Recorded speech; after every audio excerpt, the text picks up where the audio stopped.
So we're going to take the reception and outside camera back to here, which is what these two purple cables are. Stuart and Dan are mounting the outdoor camera now, which is looking at the outdoor seating area. And then as soon as Dwayne's configured the other camera, we can jump on that.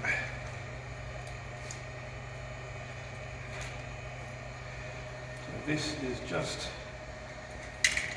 punching down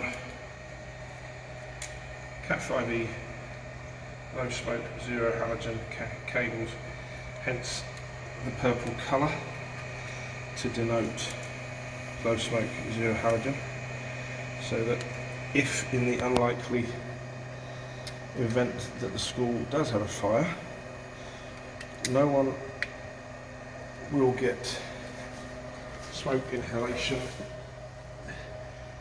injury, death from non-low smoke zero halogen standard PVC cable. This is a school after all.